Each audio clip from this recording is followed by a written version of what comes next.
नमस्कार फ्रेंड्स, आपका स्वागत है मेरे इस नए वीडियो में। फ्रेंड्स, हड़प्पा सभ्यता टॉपिक से संबंधित दीर्घ उत्तरात्मक प्रश्न में आज हड़प्पा सभ्यता की विशेषताएं टॉपिक को पूरा डिटेल से कवर किया जाएगा। और फ्रेंड्स, इससे पहले आप लघु उत्तरात्मक प्रश्न जरूर कवर कर लीजिएगा। ये दीर्घ उत्तरात्मक प्रश्न रहेगा। लघु उत्तरात्मक प्रश्न कुल 10 प्रश्न कवर किए हैं एक ही वीडियो में, इससे पहले वो जरूर देख लें। और फ्रेंड्स, मैंने कुल 5 वीडियोज में प्रीवियस के जितने भी कंपटीशन एग्जाम्स हुए हैं उनमें जितने भी क्वेश्चन इस टॉपिक से हड़प्पा सभ्यता से पूछे गए हैं सभी के सभी मैंने कवर कर लिए हैं उन 5 वीडियोज़ में। तो वो सीरीज़ भी 5 वीडियोज़ की आप ज़रूर देख लीजिएगा। प्राचीन भारत की नाम से एक प्लेलिस्ट मिलेगी इस वीडियो के डिस्क्रिप्शन में, उसको आप ज़रूर डिटेल से देख लीजिएगा। हड़प्पा सभ्यता की विशेषताएँ यदि टॉपिक आपसे पूछ लिया जाए आपके कंपटीशन आपके एग्जाम में, तो हड़प्पा सभ्यता की विशेषताएं से संबंधित इन टॉपिक्स पर आपको लिखना होगा। नगर नियोजन, भवन निर्माण, राजनीतिक जीवन, वहाँ के लोगों का राजनीतिक जीवन, भवन निर्माण कैसा था, उनका नगर नियोजन कैसा था, इनके बारे में इस वीडियो में डिस्कस किया जाएगा। अगले वीडियो में सामाजिक जीवन और धार्मिक जीवन के बारे में आपको बताया जाएगा। और सबसे लास्ट पार्ट में इसमें हड़प्पा सभ्यता के पतन के बारे में बताया जाएगा। पूरा डिटेल से इस टॉपिक को कर दिया जाएगा। तो आपके एग्जाम में एक क्वेश्चन इस तरह से आएगा, हड़प्पा सभ्यता की विशेषताएं या स्वरूप या फिर प्रकृति के बारे में विस्तार से बताइए। तो बड़े प्रश्नों में ये पूछा जाता है, दीर्घ उत्तरात्मक प्रश्नों में। तो पहला पॉइंट क्या लिखेंगे आप? पहला पॉइंट लिखेंगे नगर नियोजन, या और दूसरा पॉइंट भी ले सकते हैं, सामाजिक जीवन भी ले सकते हैं, धार्मिक जीवन भी ले सकते हैं। तो नगर नियोजन के बारे में टाउन प्लानिंग, इंग्लिश में इसको बोलेंगे टाउन प्लानिंग।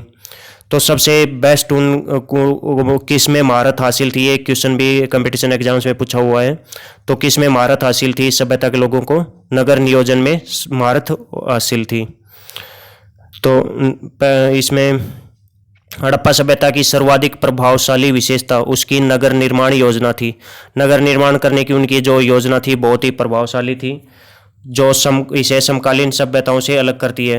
और जो दूसरी सभ्यताएं हैं उनमें किसी भी सभ्यता में इस तरह की टाउन प्लानिंग नगर योजना नहीं मिलती है।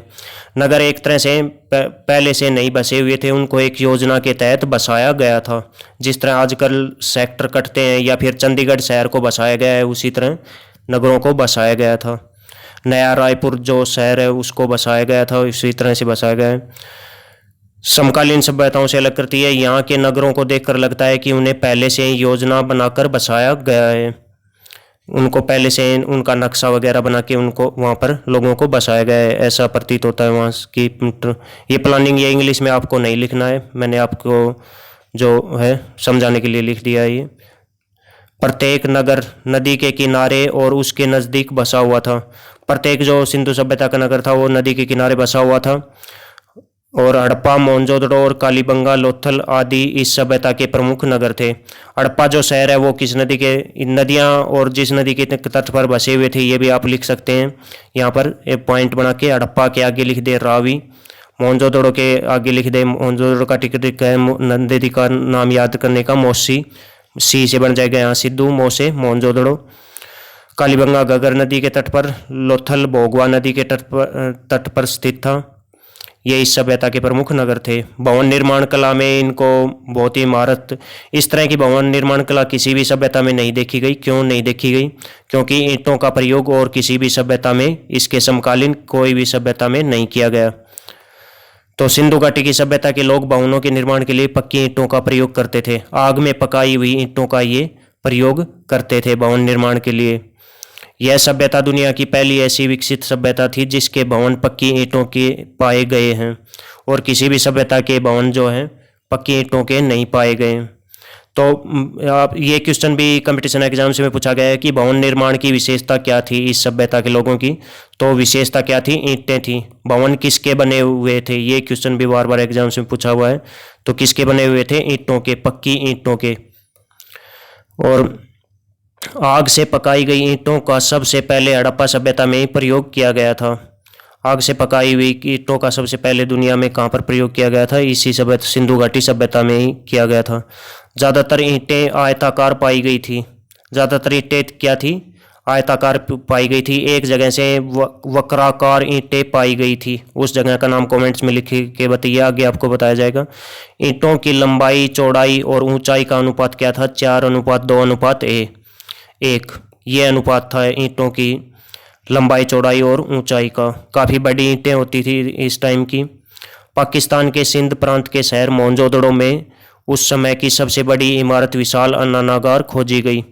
सबसे बड़ी इमारत उस समय की कौन सी थी? हड़प्पा सभ्यता के दौरान की विशाल अन्नानागार। और ये कहाँ पाया गया है? ये पाया गया है मोहनजोदड़ो शहर में। नगर ग्रिड पद्धति से बने हुए थे। ग्रिड पद्धति से बने हुए थे, ये याद रखें। भवन निर्माण या फिर नगर नियोजन जो पहला पॉइंट था उसमें भी लिख सकते हैं इस ग्रिड पद्धति के बारे में। उनके नगर जो है ग्रिड पद्धति इस तरह के शतरंज का चेस बोर्ड होता है इस तरह से बने हुए थे। और प्रत्येक जो घर है, जो मेन रास्ता है वो सबसे चौड़ा होता था। मेन रास्ते की ओर किसी भी घर का गेट दरवाज़ा नहीं खुलता था। दरवाज़ा सड़क की ओर न खुल के पीछे की ओर, घर से पीछे की ओर खुलते थे। तो ये इसकी विशेषता थी। और बड़ी समकोण पर काटती थी ये सड़कें आपस में, ये भी 90 डिग्री के कोण पर ये आपस में काटती थी। ये फ्रेंड्स यहाँ से दूसरा पेज स्टार्ट हो जाता है। आपको सीधे सीधे ऐसे ही लिखना है जैसे इस पेज में, या ये गैप नहीं देना है क्योंकि ये दूसरा पेज स्टार्ट हो गया है यहाँ से। इस कारण से ये आपको ये वाला गैप दिखाई दे रहा है खाली। तो ये लिखते समय आपको ध्यान देना है जो भी एग्जाम में आप लिखने बैठो। यहाँ पर ब्रिक्स, ईंटों को इंग्लिश में ब्रिक्स कहते हैं। ये इंग्लिश वाला शब्द भी नहीं लिखना है यदि हिंदी में आप दे रहे हैं एग्जाम। तो सड़कें और नालियाँ किस तरह की बनी हुई थी उस सभ्यता के दौरान, उसके बारे में देख लेते हैं। सड़कें आपस में, ये भवन निर्माण के अंतर्गत ही सब पॉइंट है, सड़कें एवं नालियाँ। सड़कें आपस में समकोण यानी 90 डिग्री के कोण पर काटती थी, 90 डिग्री का कोण बनाती थी आपस में। मुख्य सड़क काफ़ी चौड़ी होती थी। मेन जो सड़क है, मान लो ये बीचों बीच मेन सड़क है, ये काफ़ी चौड़ी होती थी। मुख्य सड़क की तरफ किसी भी मकान का दरवाज़ा, गेट नहीं खुलता था। चंडीगढ़ शहर का डिजाइन भी फ्रेंड्स इसी तरह से बनाया गया है। इसी सभ्यता को ध्यान में रखते हुए, हड़प्पा सभ्यता को ध्यान में रखते हुए बनाया गया है। तो ये जो मेन सड़क है, ये नालियाँ थी, इनकी नालियाँ जो है, नालियाँ और गलियाँ, सड़कें इनकी पक्की ईंटों की बनी हुई थी। ये पॉइंट भी याद रखें, किसकी बनी हुई थी? पक्की ईंटों की बनी हुई थी। घर भी पक्की ईंटों के बने हुए थे। नालियाँ ढकी रहती थी, ये पॉइंट भी याद रखें। नालियाँ इनकी ढकी रहती थी, किससे? बड़े बड़े पत्थरों से या फिर ईंटों से ढकी रहती थी, ताकि उनमें उनकी स्मेल वगैरह उनकी न दुखी करे लोगों को। उन्हें साफ करने के लिए ढक्कन हटाने होते थे। ढक्कन लगे हुए होते थे फ्रेंड्स, ढक्कन होज लगे हुए होते थे जगह जगह पर। उन्हें हटाकर इनको साफ किया जा सकता था। सारा गंदा पानी नगर से बाहर जाता था। सारा गंदा पानी बड़े बड़े नालों से बहकर नगर से बाहर भेजा जाता था। नालियाँ पक्की ईंटों की बनी हुई होती थी। नालियाँ जो है पक्की ईंटों की बनी हुई होती थी। एक शहर ऐसा भी है कालीबंगा, जिसमें जो नालियाँ जो है किसकी बनी हुई थी? लकड़ी की नालियाँ बनी हुई थी। और उस कालीबंगा में एक और चीज़ खोजी गई है कि वहाँ पर कच्ची ईंटों के मकान भी बने हुए थे, यानी बिना आग में पकाई हुई मिट्टी की ईंटों के वहाँ पर मकान भी बने हुए मिले हैं। कालीबंगा कहाँ पर है? हनुमानगढ़ जिले राजस्थान में स्थित है ये कालीबंगा। नगरीय सभ्यता उसी का सब पॉइंट देख रहे हैं हम। भवन निर्माण से संबंधित सब पॉइंट। पहला पॉइंट सड़कें एवं नालियाँ देख ली। दूसरा पॉइंट नगरीय सभ्यता। उसके बाद शौचालय की व्यवस्था है इसका पॉइंट। उसके बाद राजनीतिक जीवन के बारे में डिस्कस करेंगे। अगला मेन पॉइंट, सिंधु घाटी सभ्यता दुनिया की पहली नगरीय सभ्यता थी। तो दुनिया की पहली नगरीय शहरी सभ्यता थी एक, और बाकी की ग्रामीण सभ्यता थी। इसके बाद की सभ्यताएं भी भारत में जो आई थी, वैदिक सभ्यता, वो भी ग्रामीण सभ्यता थी, लेकिन ये जो सभ्यता थी ये नगरीय सभ्यता थी। भारत में इसके बाद आने वाली सभ्यता ग्रामीण सभ्यता थी। वैदिक सभ्यता जो थी आई थी वो एक ग्रामीण सभ्यता थी, और ये एक नगरीय सभ्यता थी, यानी शहरी थे इस सभ्यता के लोग। और घरों में शौचालय भी पाए गए हैं। विकसित अवस्था में जब ये सभ्यता थी तो मोहनजोदड़ो में क्या, घरों में क्या पाए गए? शौचालय पाए गए और कुआं पाया गया हर एक घर में। शौचालय की व्यवस्था थी। भवन निर्माण में एक और पॉइंट, लास्ट पॉइंट, प्रत्येक मकान के आंगन में स्नानघर, बाथरूम बना हुआ था, और शौचालय की भी व्यवस्था थी, कुआं भी था हर एक घर में। तो ये पॉइंट भी बहुत ही अच्छा है। अभी हड़प्पा सभ्यता की विशेषताओं से संबंधित हम 2 पॉइंट्स को कवर कर चुके हैं, नगर नियोजन और भवन निर्माण को। अगला पॉइंट राजनीतिक जीवन को डिस्कस करेंगे। डिटेल से। उसके बाद सामाजिक जीवन को, फिर धार्मिक जीवन को, फिर हड़प्पा सभ्यता के पतन के बारे में डिस्कस किया जाएगा। तो ये पॉइंट तो आपको ज़रूर याद रखने चाहिए, और शुरू में आप लिख के भी दिखाएंगे एग्जाम में कि ये इसके सब पॉइंट है हड़प्पा सभ्यता की विशेषताएं, ये इसने इन पॉइंट के बारे में हम डिस्कस करेंगे, तो आपको एक्स्ट्रा नंबर ज़रूर मिलेंगे एग्जाम में। राजनीतिक जीवन के बारे में इस सभ्यता में कोई ठोस प्रमाण नहीं मिले हैं, क्योंकि यहाँ की लिपि जो है वो पढ़ी नहीं जा सकी है। यहाँ की लिपि कैसी थी? भाव चित्रात्मक लिपि थी इनकी। हड़प्पा सभ्यता के लोगों को राजनीतिक जीवन से संबंधित कोई ठोस प्रमाण नहीं मिले हैं। उनके राजनीतिक जीवन के बारे में अलग अलग विद्वानों ने अलग अलग विचार व्यक्त किए हैं। अपने विचारों में समानता नहीं है उनके विचारों में। आर.एस. शर्मा के अनुसार व्यापारी वर्ग के हाथ में शासन व्यवस्था की, वहाँ पर व्यापार का काफ़ी बोलबाला था। व्यापार इनका प्रमुख पेशा था, प्रमुख धंधा था इन लोगों का। तो ऐसा माना जाता है कि यहाँ पर व्यापारी वर्ग का शासन था, वही सबसे अमीर व्यक्ति थे, उन्हीं का शासन रहा होगा, ये मान लेते हैं आर.एस. शर्मा। स्टुअर्ट पिगट क्या मानते हैं? हड़प्पा और मोहनजोदड़ो एक विशाल साम्राज्य की जुड़वा राजधानी थी, कि हड़प्पा और मोहनजोदड़ो जो हैं एक विशाल साम्राज्य की जुड़वा राजधानी थे दोनों, और दोनों पास पास ही हैं। एक तो हड़प्पा जो है पाकिस्तान के पंजाब प्रांत में है, मोहनजोदड़ो पाकिस्तान के सिंध प्रांत में है। और बाद में हालांकि माना गया राखी गढ़ी जो स्थान मिला वो इनसे भी बड़ा था, इन शहरों से भी, मोहनजोदड़ो से बहुत ज़्यादा बड़ा था इस शहर से। तो इसको ये जो है ये पॉइंट भी उनका जो नेगलेक्ट हो गया। धोलावीरा भी बड़ा था मोहनजोदड़ो से, जो बाद में खोजा गया था। पिगट के अनुसार पुरोहित वर्ग का शासन रहा होगा। पुरोहित राजा की एक मूर्ति मिली है वहाँ से सेलखड़ी की बनी हुई, तो उससे अनुमान लगाया जाता है कि वहाँ पर पुरोहित वर्ग का वहाँ पर पूजा बहुत ज़्यादा करते थे इस सभ्यता के लोग, तो इससे पुरोहित वर्ग के शासन को भी नकारा नहीं जा सकता। वेलर व हंटर के अनुसार जनतंत्रात्मक शासन व्यवस्था रही होगी। आज की जो लोकतंत्रात्मक शासन व्यवस्था है भारत में जिस तरह से, उस तरह की शासन व्यवस्था वहाँ तब भी रही होगी, ऐसा भी माना जा सकता है। अब हड़प्पा सभ्यता के लोगों के सामाजिक जीवन के बारे में डिस्कस करेंगे। समाज में वे लोग किस तरह से रहते थे, किस तरह का पहनावा पहनते थे। सबसे पहले पहनावा डिस्कस करेंगे, फिर केश श्रृंगार कैसा करते थे वो, उसके बारे में, संवादान के बारे में, भोजन के बारे में, फिर और मनोरंजन के साधन क्या क्या थे उनके, मातृत्वात्मक समाज था उनका, और शिक्षा और लिपि के बारे में, इनके बारे में डिटेल से डिस्कस करें। हड़प्पा सभ्यता की विशेषताएं जो प्रश्न है उसका चौथा पॉइंट है उनका हड़प्पा के लोगों का सामाजिक जीवन। नगरों में मध्यम श्रेणी के लोग रहते थे, मिडिल क्लास के लोग रहते थे। मिडिल क्लास ये इंग्लिश वाला नहीं लिखना है, ये ध्यान रखना है आपको एग्जाम में, यदि आप हिंदी में एग्जाम लिखने जा रहे हैं तो। और नगर मुख्यतः 2 टीलों में बटे हुए थे, 2 टीलों में विभाजित थे नगर जो थे। एक पश्चिमी टीला होता था, पश्चिमी टीले को दुर्ग टीला भी बोला जाता था, और एक होता था पूर्वी टीला, पूर्वी टीले को नगर टीला भी बोला जाता था। दुर्ग टीले में उच्च वर्ग के लोग यानी पुरोहित वर्ग के लोग रहा करते थे। उच्च वर्ग के शासक वर्ग के लोग जो हैं उस जो रीजन के, उस शहर के जो लीडर हैं वो कहाँ पर रहा करते थे? पश्चिमी टीले यानी दुर्ग टीले में। और पुरोहित वर्ग के लिए था, पुरोहित वर्ग उस समय बहुत ही सम्मानित वर्ग था, यानी पुजारी वर्ग, उनको बहुत ज़्यादा सम्मान दिया जाता था।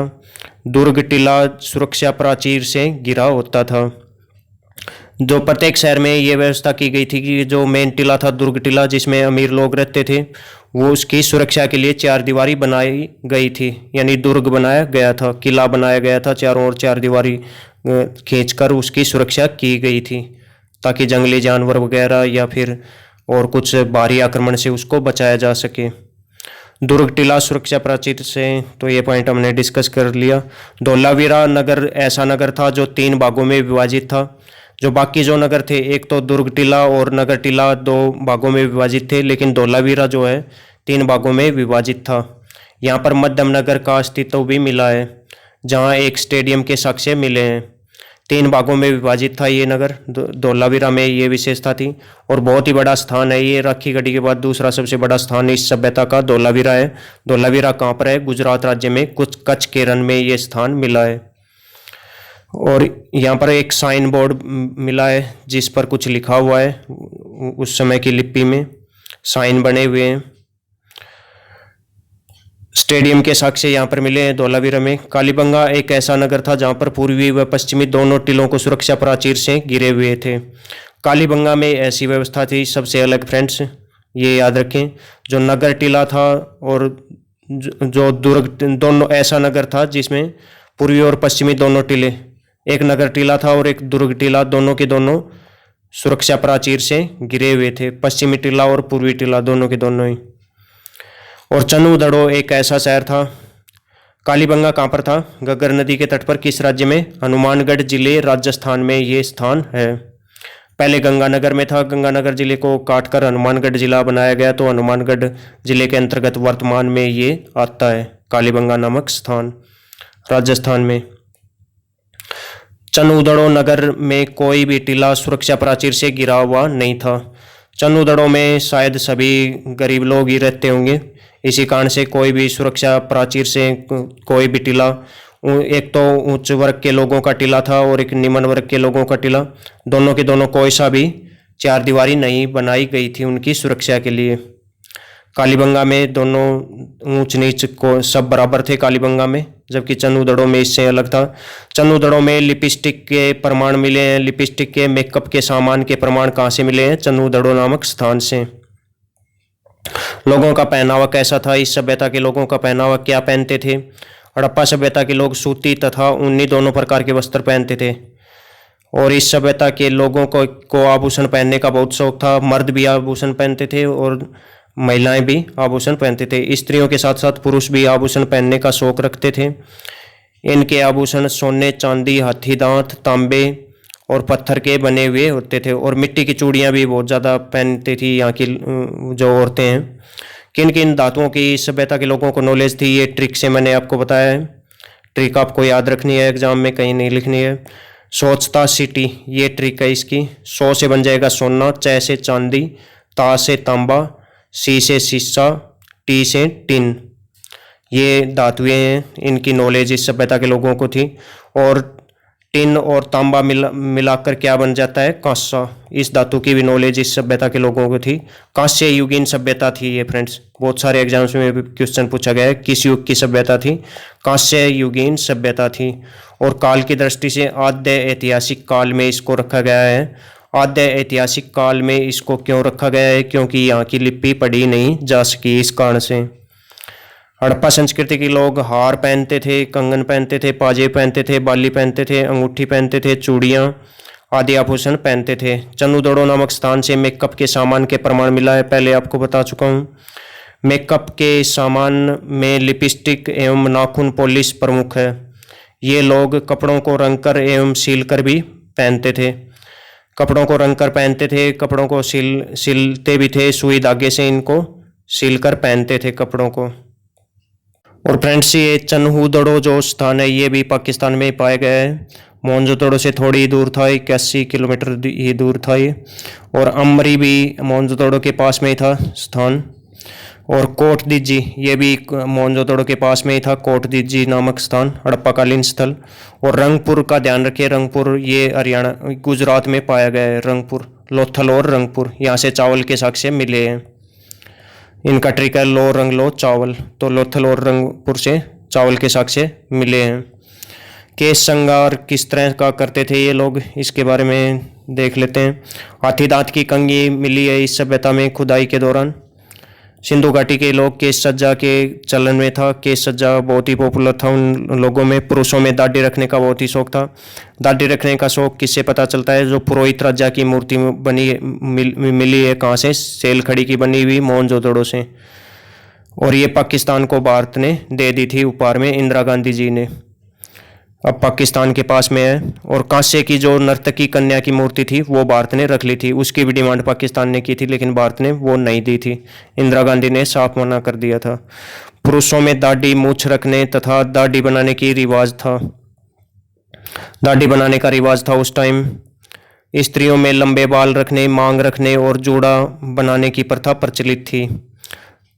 और पुरुषों में भी लंबे बाल बढ़ाने की परंपरा थी उसमें। मोहनजोदड़ो से दाढ़ी वाले पुजारी राजा की मूर्ति प्राप्त हुई है। जो पुरोहित राजा की मूर्ति जिसके बारे में मैंने आपको बताया पाकिस्तान को दी थी भारत ने, उसी के बारे में बताया है यहाँ पर।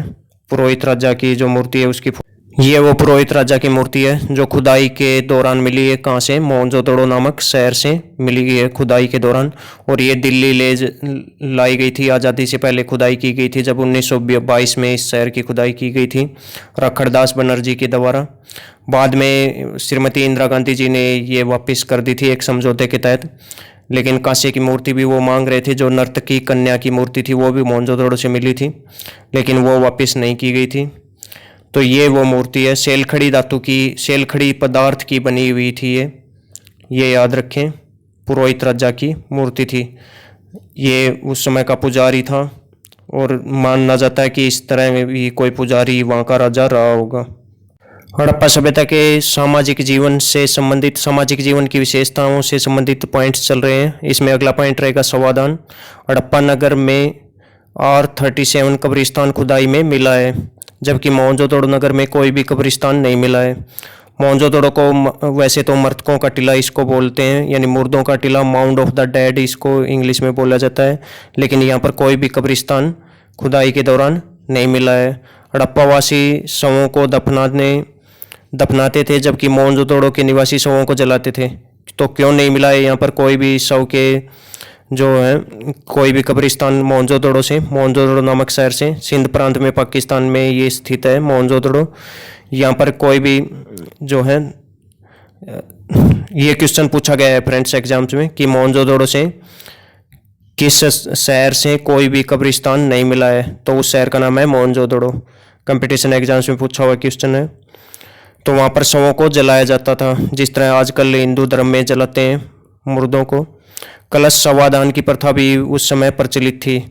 मान लो उनकी जो जलाकर उनकी राख को एक जगह कलश में रखकर दबा दिया जाता था, इस तरह का शवादान भी वहाँ पर, इसके भी प्रमाण यहाँ पर मिलते हैं। जलाए गए शव की भस्म को कलश में भरकर दफनाते थे। जलाए हुए शव की भस्म को कलश में भरकर दफनाया जाता था। ज़्यादातर कब्रें जो है पक्की ईंटों की बनाई जाती थी। सब कुछ वहाँ पर पक्की ईंटों का ही बना हुआ था, तो ये कब्रें जो हैं वो भी पक्की ईंटों की बनाई जाती थी।